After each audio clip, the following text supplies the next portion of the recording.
Support for this episode comes from the Diller Teen Tikkun Olam Awards.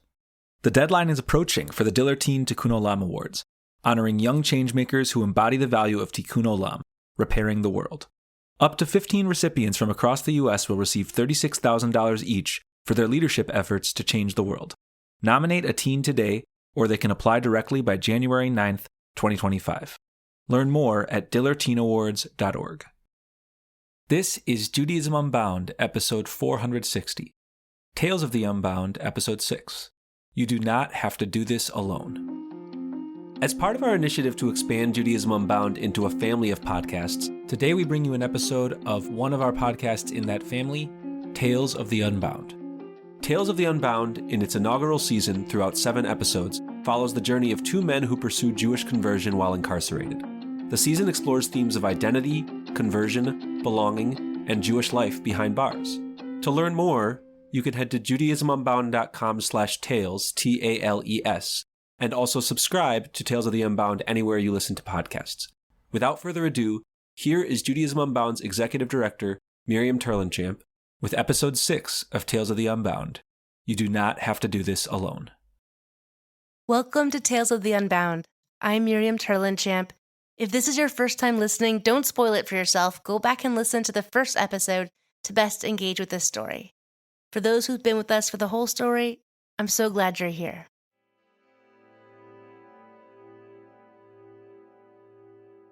The rabbi must have words when there are no words, in the moment when the siren still rings in your ear, or when standing at the lip of a grave, or as the newborn baby screams his way into the world. Or, speaking of the world, when our world all comes crashing down, and all that's left are the wounds, there needs to be words, not to heal, but to name the pain which in turn breaks the silence, unleashing a floodgate. So when we sit, knees on the floor, palms open to the heavens, we wait for words that are supposed to open a door, letting us grieve, rage, rejoice, remember.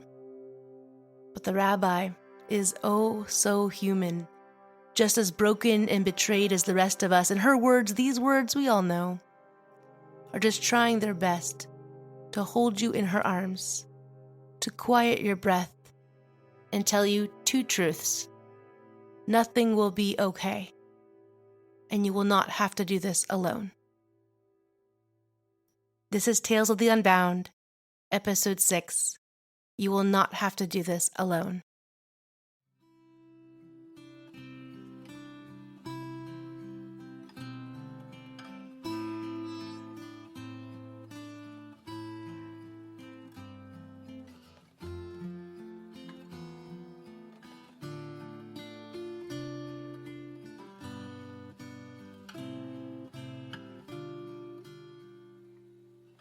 You are not alone.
I was little, my sister and I loved to play hide and seek in the synagogue. It was one of those buildings that started smallish and then grew over the years, like twisting building blocks telling the story of expansion, which made for a perfect setting for the game. There was the chapel, virtually vacant except for the morning minion regulars whose coffee smells and old talisim and aftershave hung in the air. There was a cold kitchen storage room where the fortunate hiders in the game might find leftover desserts from the Shabbat oneg. And if you were bold enough, on the bima, the holy stage for the worship service, there was a trap door that allowed you to crawl beneath it.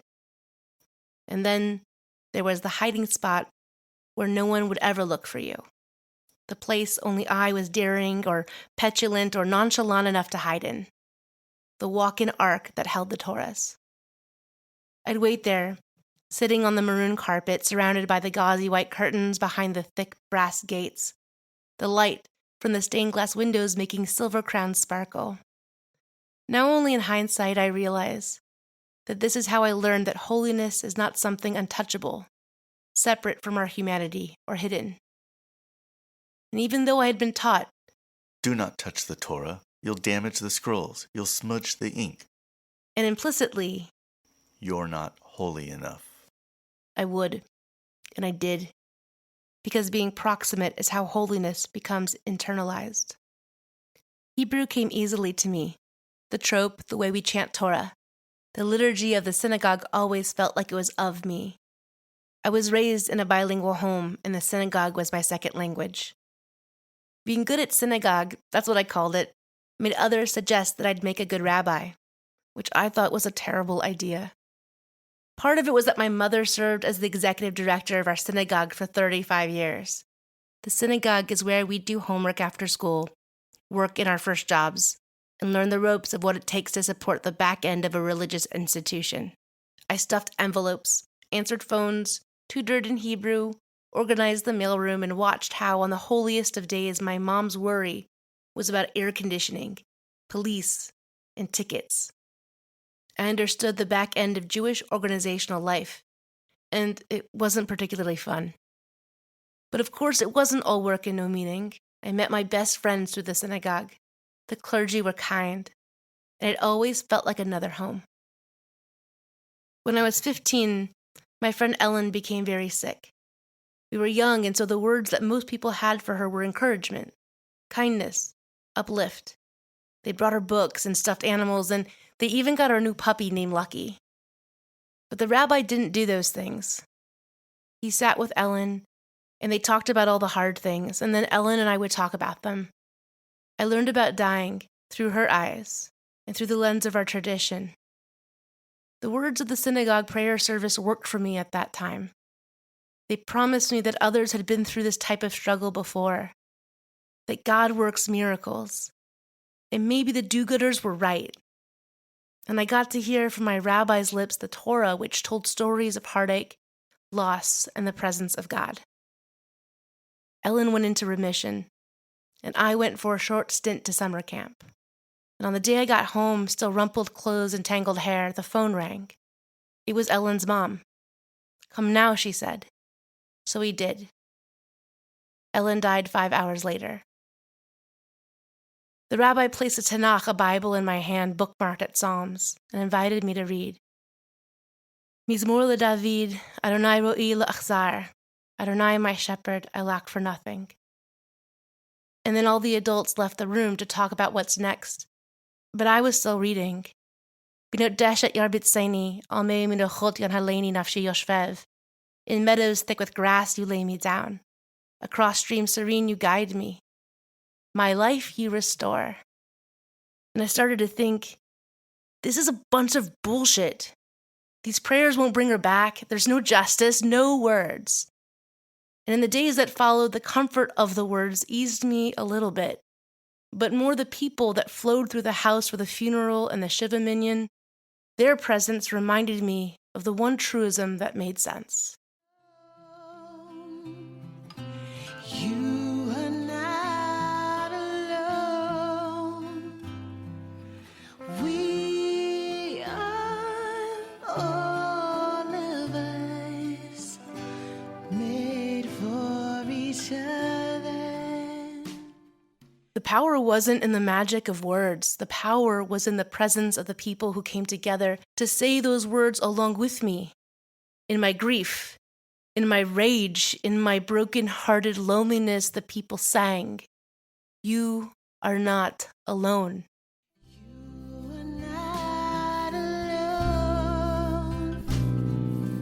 You are not alone. We are all of us made for each other. In English, in Hebrew, in kugels and bagels, and standing room only, davening, praying, not because anything would change from the words, but so we could be together, crying out in unison about the great suffering we endure as humans who love other humans. And I learned that the container of religion, the liturgy, the rituals, the holy scrolls themselves were and continue to be precious to me. But the death of a child, my friend Ellen, released me from believing that Judaism held all the answers. And since it was just as imperfect as me, then we'd be good companions. Life continued. I graduated high school and went to college. Judaism was like an undercurrent for me. I'd go to services and then leave before the communal dinner. I was uninterested in the religious identity of those I dated or spent time with, but I maintained a daily prayer practice. I kept kosher. I worked in synagogues and tutored B'nai Mitzvah kids to help support myself in school. I majored in philosophy of religion and studio art, and for my honors thesis in both disciplines, my focus was on Judaism. And yet, I was totally uninterested in the rabbinate. I thought it was impractical and a hard life. I had qualms about what it would mean to not agree with the denominational party lines. So I ran from it. You can't run from your calling, not really. We are all Jonah in some way, avoiding Nineveh, but eventually the call will come for you, no matter what you do or how far you run.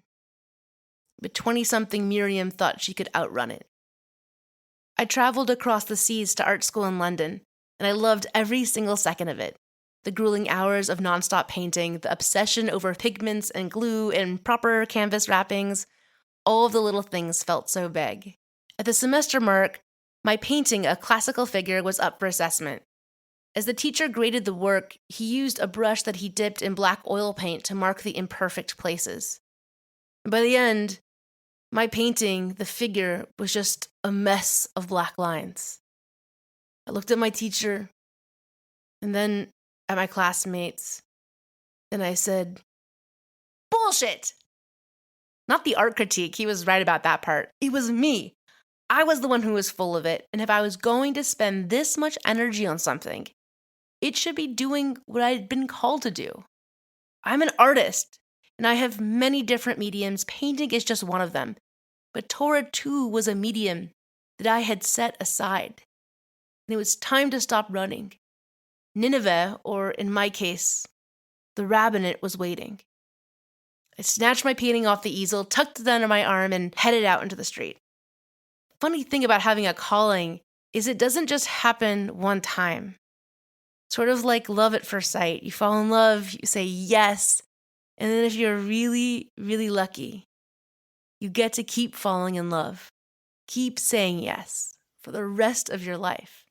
It's not a one-time unchanging thing. It's a thread that you hold that stretches behind you, connecting to those who came before you, and reaches in front of you, mapping your course forward.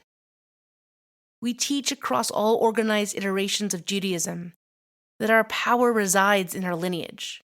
Broken bits of Torah that link us across time, pass from one generation to the next, from rabbi to rabbi, and Jew to Jew. That lens of lineage as power has great meaning. Our love for citations and knowing how our new idea connects back to the ancient wisdom isn't about fact-checking to check authenticity or because all truth is old truth. We value ancient wisdom to connect and remind us that we are not alone. We are part of a people and have carried this Torah in its ever-evolving truth with us across time. You are not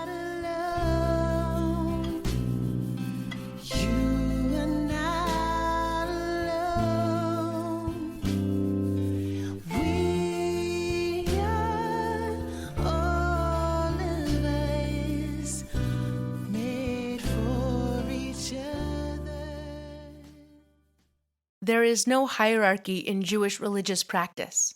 Orthodox, Reform, Conservative, Reconstructionist, Renewal, Anarchist, Jewish witches, home-based mothers making Shabbos, non-dualist Jews, atheists, philosophers, cooks, prisoners, none of it is more Jewish than the other. There is no singular Judaism to convert into or to conform to, except the one where you experience awakened belonging. Awakened belonging. That's what I felt when Ellen died. Awakened to the truth of the world and that I belonged to a people.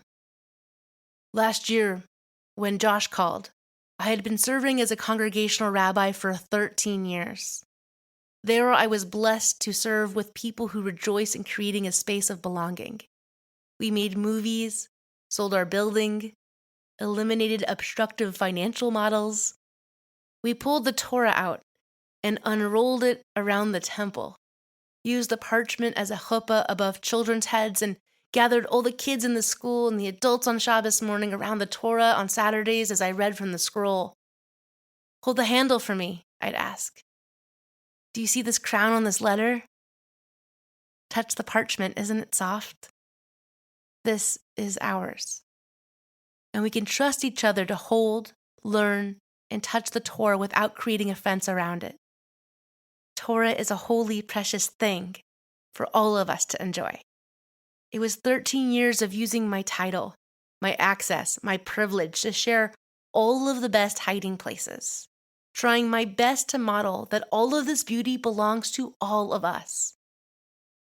But Josh and Ari, they're calling from Nineveh, from the wilderness, from prison where the gates were closed to them. I was like, oh, this is a pretty cool podcast, and been looking for someone who might be able to do a conversion. I typed in conversion under the search function on the podcast, and your name and a couple others came up, and I listened to them, and I was like, wow, Josh, this lady seems amazing, and like, you have to listen to this. And he's like, oh my God, yeah, she's awesome.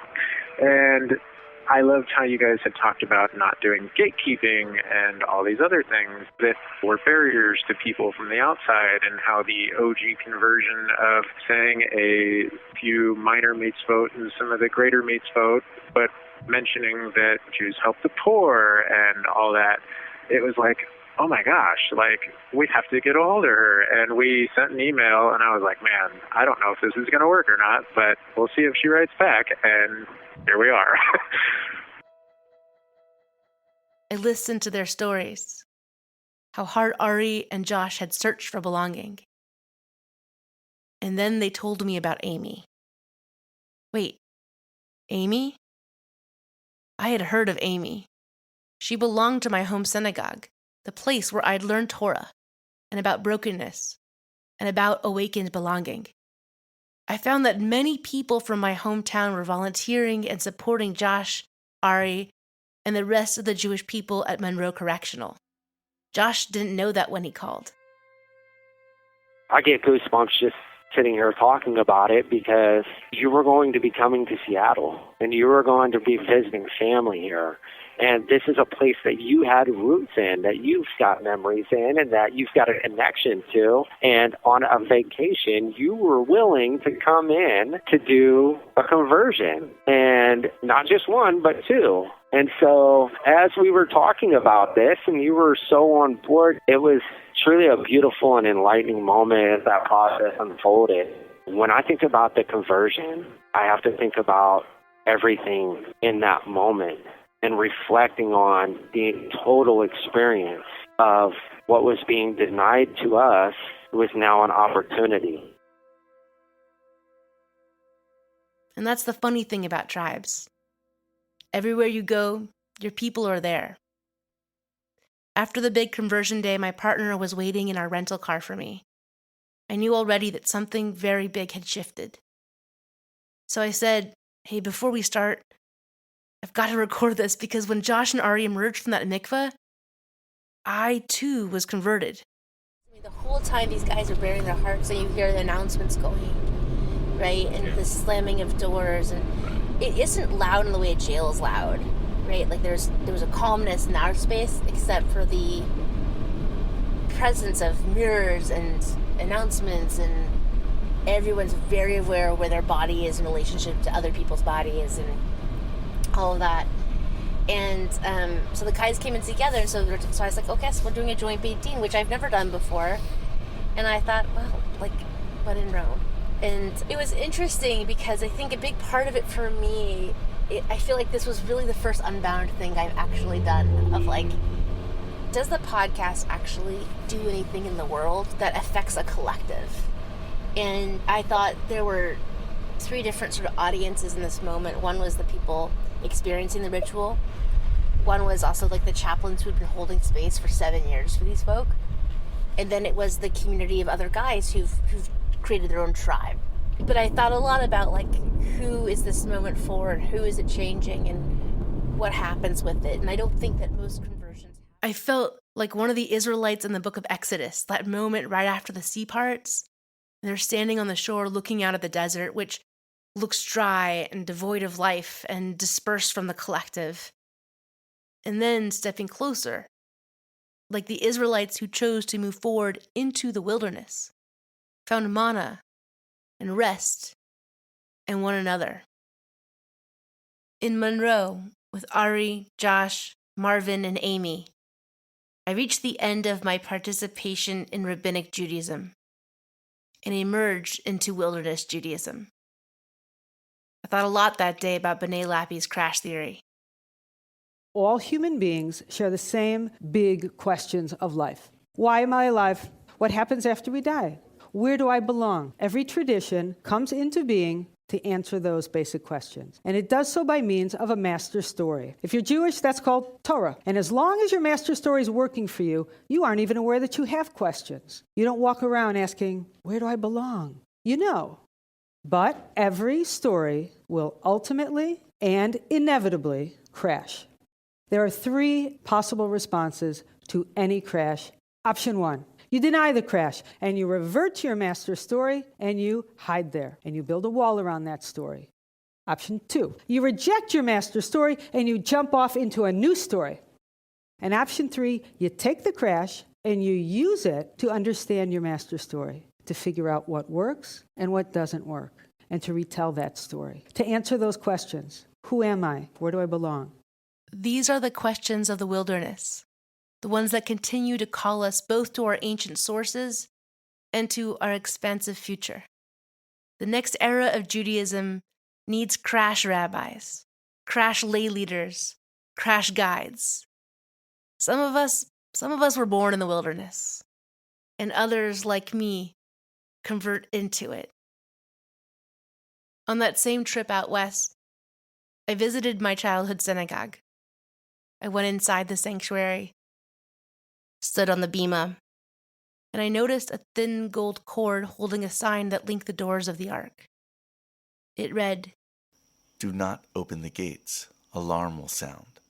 And I thought, the gates are already open. The alarms are sounding, and the wilderness is waiting. The wilderness, the place where there is no hiding, only seeking.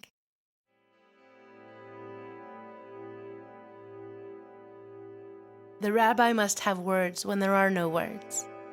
In the moment when the siren still rings in your ear, or when standing at the lip of a grave, or as the newborn baby screams his way into the world, or, speaking of the world, when our world all comes crashing down and all that's left are the wounds, there needs to be words, not to heal, but to name the pain which in turn breaks the silence, unleashing a floodgate. So, when we sit, knees on the floor, palms open to the heavens, we wait for words that are supposed to open a door, letting us grieve, rage, rejoice, remember. But the rabbi is oh so human, just as broken and betrayed as the rest of us. And her words, these words, are just trying their best to hold you in her arms, to quiet your breath, and tell you 2 truths.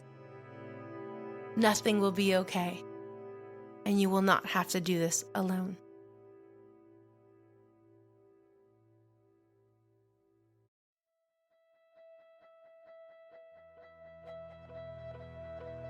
Thanks for listening. Tales of the Unbound is a production of the Institute for the Next Jewish Future and part of the family of podcasts of Judaism Unbound. Tales of the Unbound was created and written by me, Miriam Turlinchamp, produced and edited by Joey Taylor, original music by Rich Hordinsky, and art by Katie Kastner-Frenchman.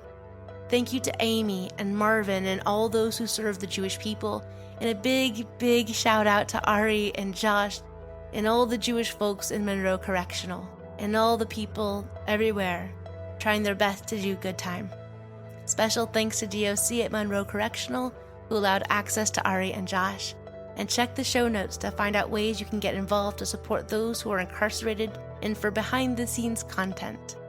We'd love to hear from you, so you can email us at miriam@judaismunbound.com or find us at www.judaismunbound.com/tales.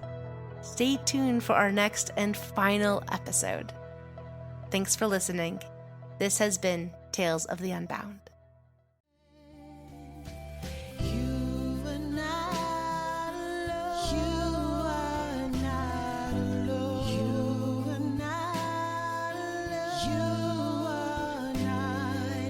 We